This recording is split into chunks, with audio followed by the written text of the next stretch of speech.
les matchs de Saudi Pro League, Kings Cup et de l'équipe de France Espoir disponibles gratuitement sur Twitch et YouTube Zach Dany et sur toutes les Freebox de France au canal 181. Mais ce match-là, franchement, ce petit Côte d'Ivoire-Cameroun, je sais pas pour vous, si vous l'avez vu, mais il m'a régalé. 13 tirs à 12, 2 arrêts du gardien, 1, des poteaux, 2 buts, surtout le but de la Côte d'Ivoire qui est magnifique, l'autre est un peu plus clin d'œil. Et regardez comment c'est équilibré. 13 tirs à 12, 338 passes à 337. Genre c'était grave équilibré entre les deux équipes. Donc c'était impressionnant à voir, 15 coups francs à 18. Bref, globalement c'était un match quand même grave serré. Et franchement, moi j'ai bien apprécié. On commence à avoir des matchs qui sportivement te donnent des rendus intéressants. Là où je trouve que sur la première journée c'était moins, franchement, moi la CAN sur la première journée il n'y avait pas trop de surprises. Il n'y avait pas grand chose à retirer, je trouvais. Bah là on commence à avoir des trucs intéressants et que ce soit le Maroc contre le Mali. Même si je vais le répéter, mais le match du Mali, on en fait beaucoup trop. Voilà. Sinon, en réalité, maintenant que c'est les gros matchs qui rentrent en ligne de compte, tu vois, que ce soit Égypte, Afrique du Sud, avec la dramaturgie dedans, le match, la Côte d'Ivoire-Cameroun, Nigeria-Tunisie hier. Nigeria-Tunisie, j'ai pas pu voir RDC-Sénégal, j'étais en train de caster Nasser, mais Nigeria-Tunisie, avec Nigeria qui inflige une leçon à la Tunisie jusqu'à les 15-20 dernières minutes, où le Nigeria se relâche et se prend 2 buts. Moi, j'ai dit, vas-y, je pense que les Tunisiens perdent pas. Et finalement, ils ont perdu. Bon, bah, ça arrive, hein, c'est un pronostic, c'est un mauvais pronostic. Hein. Mais globalement, franchement, bravo au Nigeria qui fait une CAN, ou en tout cas qui offre une qualité encore plus grande que celle que je pensais qu'ils allaient avoir. Et je pensais qu'ils souffriraient plus défensivement. Et pour l'instant, ça va. Et après, les Tounsis, j'ai l'impression que vous n'avez pas été aidés par la compo de départ. Mais ouais. En vrai, intéressant, tu vois. Donc, Amad Diallo, 51, Ghislain Conan, bref, je sais pas comment on dit, vous avez capté Conan pour l'égalisation sur la frappe de Chamadéou, si je dis pas de bêtises. Et grosso modo, le Cameroun qui joue vraiment bien. Hein. J'ai bien aimé le match du Cameroun. J'ai bien aimé comment a fonctionné leur milieu de terrain, surtout Baleba. Leur défense a tenu plutôt pas trop mal. Et au final, peu de tirs cadrés de part et d'autre. Hein. Par contre, côté Côte d'Ivoire, il y a eu du bon, il y a eu du moins bon. Hein. Franck Kessié a marqué un but refusé. Ça se joue à pas grand-chose. Ça aurait un peu sauvé son match, je trouve. Vakoun Bayo. Alors, Vakoun Bayo, les gars, je suis pas complètement fan. Ndika, il a failli mettre une main dans sa surface. C'était pas fait exprès, mais voilà. Et globalement, pour l'instant, le Cameroun avance comme une équipe qui n'est pas à prendre à la légère du tout. Chamadéou, j'ai bien aimé l'activité sur son côté. Donc globalement, franchement, bon match de la part du Cameroun et bon match de la part de la Côte d'Ivoire qui avait fait un premier match, je trouve, extrêmement décevant. Genre moi, je répète, hein, pour moi, le match de la Côte d'Ivoire contre le Mozambique était vraiment affreux, même s'ils ont gagné. Et là, ce soir, la Côte d'Ivoire s'est mise au niveau de l'opposition. Et donc, ça, c'est fort, par contre, tu vois. Sachant que tout le monde n'a pas fait un bon match individuellement avec la Côte d'Ivoire. T'as toujours tes côtés qui sont bons, Yann Diomandé, Amad Diallo. Mais surtout, des deux côtés, ça partait vite. Genre, j'ai bien aimé comment ça pouvait partir de part et d'autre. Le Cameroun en contre. Il y a eu quelques sorties de balles vraiment intéressantes dans ce match.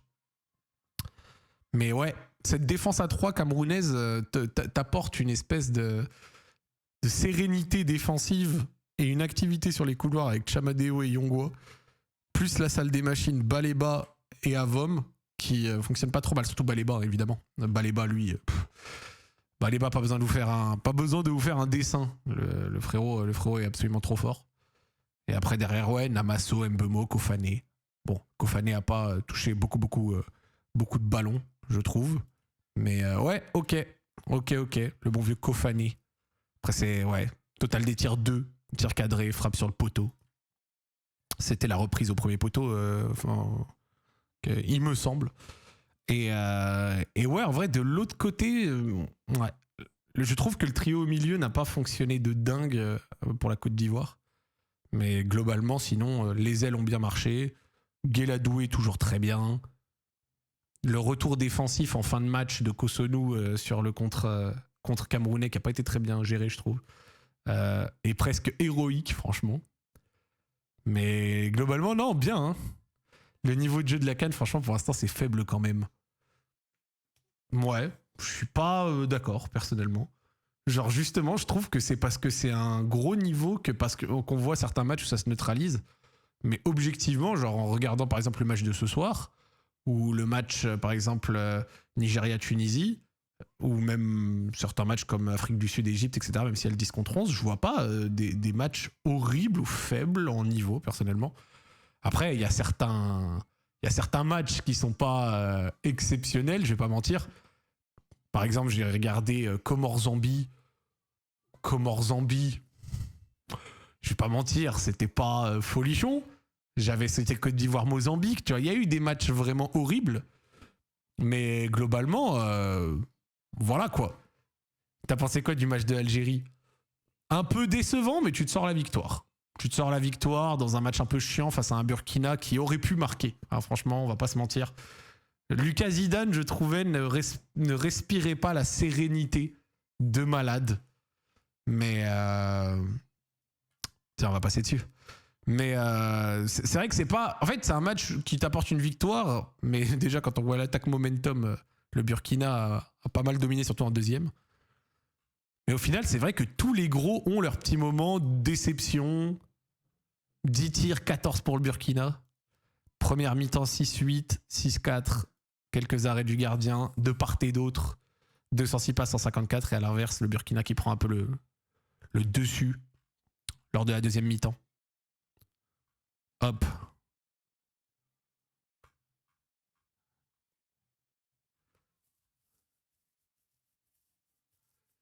La blessure de Hadjam qui a fait quand même mal au cœur parce que la torsion de sa cheville m'a vraiment fait craindre le pire pour lui. Ibrahim Maza très fort. Le troisième but déjà de Riyad Mahrez dans cette CAN, bravo à lui. Amoura malheureusement plus discret que lors de son premier match. Je pense qu'il y a un contre en fin de match à un moment où Bardad Bounedjah la joue très mal en l'attendant dans les pieds alors que je pense qu'il aurait dû avancer, faire l'appel et ne pas l'attendre dans les pieds. Ça aurait été mieux pour lui, je pense.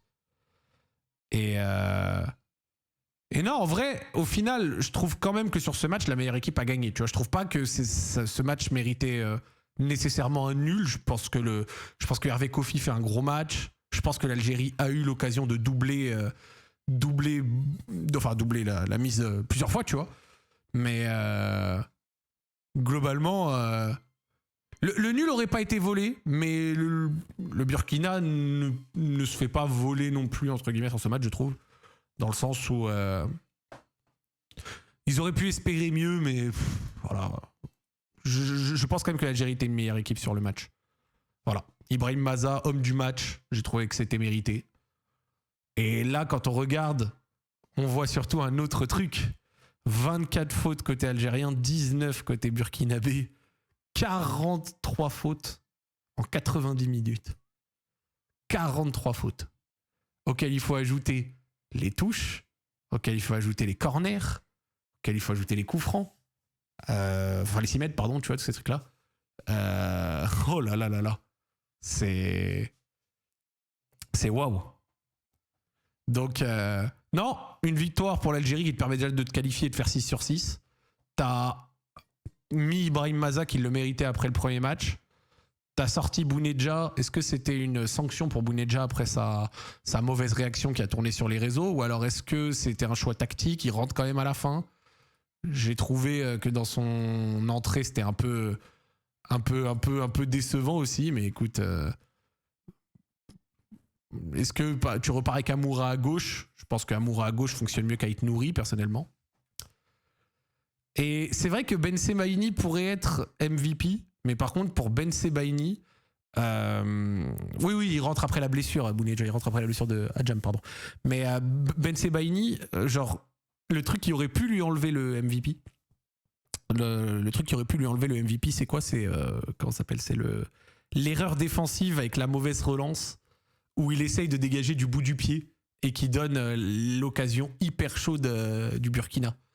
C'était en première aussi, si je dis pas de bêtises. Mais je crois que Ben Sebaini, à un moment, a failli se rater sur un dégagement qui a failli donner l'égalisation, quoi.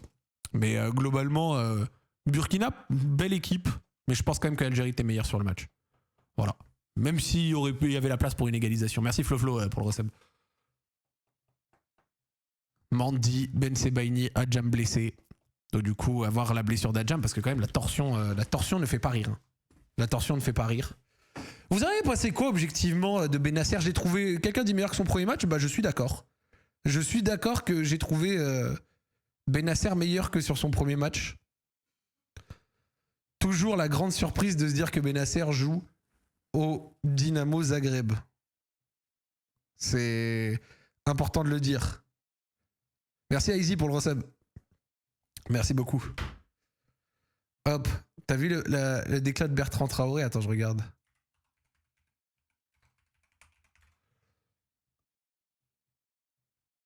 Oh, Bertrand Traoré.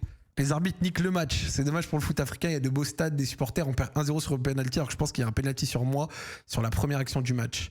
L'arbitre ne va même pas checker. On lui dit à l'oreille, mais il confirme on lui dit à l'oreille, mais il confirme la décision. Et à la fin, il me pousse. C'est décevant. On perd sur le terrain, d'accord, mais il ne faut pas gâcher la compétition. Il parle de la faute au tout début. Je l'ai plus trop en tête comment elle se passe exactement. Mais sur le coup, ah bah tiens voilà. Sur le coup, je me dis, ça. Alors en fait ça, je vous explique pour moi pourquoi c'est pas une faute. Je sais pourquoi Bébert Traoré pense qu'il y a faute, parce qu'il frappe et sur sa frappe son pied tape le mollet du coup de Ben Nasser, si je dis pas de bêtises. Mais son pied tape le mollet de Ben Nasser, mais jamais il y a pénalty sur ça pour moi. Qu'on soit bien d'accord, pour moi il y a jamais pénalty là-dessus. Hein. Genre si il parle de ça, c'est ça l'action en début de match, c'est 100% ça. Après Bertrand Traoré était fort, hein. Genre je trouve. Hein. Bertrand Traoré était fort. Voilà, regarde, ça là, il n'y a jamais penalty. Genre, qui donne penalty sur ça, sérieux? Genre, je suis désolé les gars, mais moi je ne donne jamais penalty. Regardez, on voit là, au pied, regardez son pied. Alors, le pied va un peu taper le mollet, on voit, ou la cuisse de Benasser qui joue le ballon aussi. Mais jamais il y a penalty sur ça. Et par contre, ouais, j'aimerais la revoir parce que là, tu vois, c'est en image arrêtée. Mais même si malheureusement ça blesse Adjam, je suis pas sûr que je donne rouge sur la faute du Burkinabé. J'aimerais bien la revoir. Mais je suis pas sûr que je donnerais rouge dessus. Voilà. Je dis je suis pas sûr. Je dis pas oui, non, j'aimerais bien la revoir en mouvement. Je préfère toujours voir en mouvement, c'est toujours plus pertinent pour moi. Mais je suis pas sûr de donner rouge dessus. Il y a un manque de réussite, etc. Je trouve, en tout cas, sur le moment, quand j'ai vu le match, je me suis dit jaune, c'était plus adapté. C'est mon avis. Si vous n'êtes pas d'accord, bah, comme d'hab, il n'y a pas de souci. Je respecte. Mais j'avoue que je m'étais dit que c'était plus adapté le jaune, quoi. Donc voilà. J'aimerais bien la revoir en mouvement. Je pense qu'on était plus proche du 2-0 que du 1-1 avec les ratés de Maza et Amoura. Ouais! Mais après, il y avait quand même aussi des occasions côté burkinabé. Comme je te disais, avec le mauvais dégagement de Ben Sebaini, plusieurs petites situations chaudes avec aussi une frappe qui a fini, je crois, à côté du poteau, etc. Bertrand Traoré fait un gros match en plus. Hein. Genre, ce genre de tweet me fait trop rire. Il a jamais été... Hop. Bon, ce bâtard. Mzerzak, arrête, ils ont zéro occasion. Oui, bon. C'est ça aussi le problème, tu vois. Zéro occasion, bon, frérot. Frérot, 14 tirs, 3 considérés comme des grosses occasions.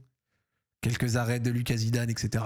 Dire zéro occasion, c'est un peu forcer le trait. J'ai dit que la meilleure équipe avait gagné, quand même. Donc je pense quand même que l'Algérie la gagne bien, mais ils n'ont pas eu zéro occasion non plus. Mais ok. Intéressant. Après, c'est pas... En fait, je vais dire un truc. C'est pas un match... En fait, c'est pas un match où t'as vu une Algérie qui te laisse à penser que c'est un éventuel gagnant de CAN. Mais franchement, jusque-là, je vais dire un truc. Jusque-là, je trouve qu'il n'y a aucun match... Enfin, aucune équipe qui te donne l'impression d'être genre largement au-dessus des autres au point d'être le gagnant de CAN évident pour l'instant. Le Sénégal RDC, j'ai pas pu voir tout le match, j'ai vu surtout le résumé.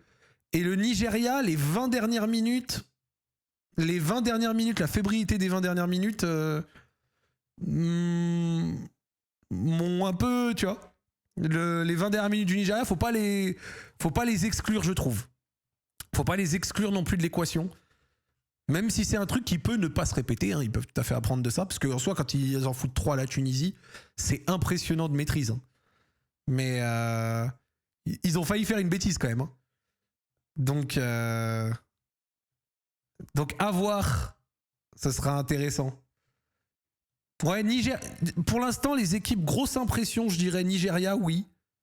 Ouais, je dirais Nigeria. Tu vois, par exemple, la Côte d'Ivoire et le Cameroun. Le Cameroun m'a fait une grosse impression sur un premier match ce soir, c'était équilibré contre la Côte d'Ivoire. L'Égypte, ça tient, mais bon, c'est Égypte style, quoi. Donc à 10 contre 11, en gagnant du temps dans tous les sens, ok. RDC Sénégal, bah vous me dites, Sénégal ça a été bon sur le premier match, mais Sénégal, sur le premier match, il y a eu, je trouve, quelques petites alertes de crevardise intense entre des joueurs qui m'ont fait lever un peu les sourcils. RDC intéressant. Et Maroc, Maroc, le premier match contre les Comores est pas mal. Le deuxième contre le Mali n'est pas aussi mauvais que ce que beaucoup disent. Genre vraiment, je le dis, la hype du match du Mali, pour moi, elle est surfaite, mais à la mort. Mais ok. Et pour l'instant, je trouve qu'il n'y a pas encore une équipe qui surnage au-dessus du lot. Il y a quelques équipes qu'on peut mettre peut-être un peu au-dessus, comme le Nigérian vient de dire. Mais pour l'instant, c'est encore relativement équilibré. Mais je suis content parce qu'au fur et à mesure, les premiers scénarios un peu intéressants de la CAN commencent à sortir. Le Gabon, le Mozambique, Gabon, certaines victoires qui commencent à se décider dans les dernières minutes et tout. Mais ça reste encore ouvert. Ça reste encore ouvert. Merci Braco pour le resub. Ça fait plaisir. Un grand merci. J'avais pas vu ce décor. J'espère que tout va bien pour toi. Tout va bien et toi? Donc voilà. Un 8ème Algérie-Congo. T'en penses quoi? Je stream, frère. Mais je stream tous les jours. Je stream tous les jours. Évidemment. Mais tu vois, même l'Égypte, qui est connue pour être une équipe avec une défense puissante, machin nanan, ils ont une attaque qui est plutôt en forme. Mais alors pour l'instant, le niveau d'El Shenaoui, le gardien, waouh. Pour l'instant, El Shenaoui, je trouve pas qu'il est folle. Hein. Nigeria, Cameroun, Côte d'Ivoire, pour moi, c'est les 3 seules équipes qui sont très solides aussi bien en défense, milieu et attaque. Ouais. Tu sais que chef, je trouve, je vais te dire, là le Cameroun-Côte d'Ivoire était bien équilibré, mais à la rigueur sur leurs 2 premiers matchs, le Cameroun est meilleur que la Côte d'Ivoire, je trouve, en termes de, non pas meilleur, mais plus convaincant, dans le sens où, faut se rappeler quand même du premier match de la Côte d'Ivoire contre le Mozambique. Hein. Il était horrible, genre il était horrible. Merci Unistar pour le resub. 30 mois, incroyable. Incroyable. Ça fait plaisir.